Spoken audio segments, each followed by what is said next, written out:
In this video we shall see concepts that we saw in the hub video being applied to blackjack. Recall that n choose r is given by the following formula.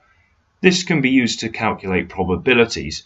The number of possible two-card hands in blackjack is 52 choose 2, which makes sense as you have 52 choices for the first card and 51 for the second, but you count each possibility twice as the order doesn't matter. The probability of getting a blackjack is the number of ways of actually getting one divided by the number of total possible outcomes. In this case, 4 choose 1 aces times 16 choose 1 cards with value 10 divided by 52 choose 2 to give a probability of approximately 4.83%. We can also look at slightly more complicated examples. To have a starting hand of 20, this can be done through 2 tens or faces as well as a 9 and an ace. There are 16 choose 2 ways of getting the former and 4 choose 1 times 4 choose 1 ways of getting the latter. We again divide by the total number of outcomes to obtain a probability of approximately 10.26%, which is high compared to other outcomes due to the abundance of cards with value 10. Now let's consider something different again. You already have a hand with a king and a 6 and the dealer has a 10. What's the probability that you go bust if you hit and take another card? Well, you can go bust by drawing a 6, a 7, an 8, a 9 or a value 10 card, so we sum these possibilities and divide by the total number of outcomes, in this case 49, as there are 49 cards left in the deck. So this is a probability of around 59%. These clearly are not particularly good odds, but the question remains, would standing be a better option in this scenario? Well, if you do and the dealer's next card is a 7 to an ace, you've already lost, and there's a 61% chance of this happening.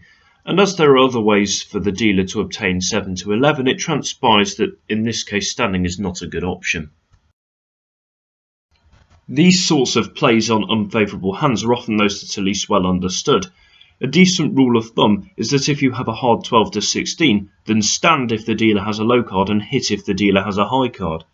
Some exceptions to this are that if you have a 12 on a dealer's 2 or 3, then hit, and in fact the previous example was so bad that if possible you should surrender. So imagine another scenario. This time you have an ace and a 7, making a soft 18, and the dealer has a 10 card, say maybe a queen or something. Many people would reason that 18 is a good score and you risk making it worse, especially if you draw an 8 for example, which turns the soft 18 into a hard 16. But again, if the dealer gets a 9, a 10 or an ace, they beat you immediately. And even if they don't get this, there are a number of possible combinations that they can get that will still allow them to beat you. If their second card's a 6, there are 12 out of 48 cards left which can beat your score immediately. If their second card's between 2 and 5, there are 11 out of 48. Hence, without even including winning card combinations of more than 3 cards, or even what the dealer does on hitting 17, the dealer already has more than a 54% chance of beating you. The maths behind splitting is not considered in this video, but another thing that we will consider is the maths of insurance. So maybe if you've got a 9 and an 8 and the dealer has an ace, should you take the 2 to 1 insurance side bet that the dealer has blackjack? Try pausing the video and calculating this one for yourself. Okay, as this is a 2 to 1 side bet, if you want a return on your money, you need to win this at least half the time. Now the dealer needs a 10 value card. 16 of the remaining 49 cards have this, which is less than a third of the time. Hence, without sneaky strategies such as card counting, you will not get a return on your money and you should not in general take insurance. The same goes for most other side bets too. Here's another tip. Never play at a table where blackjack pays 6 to 5 instead of 3 to 2.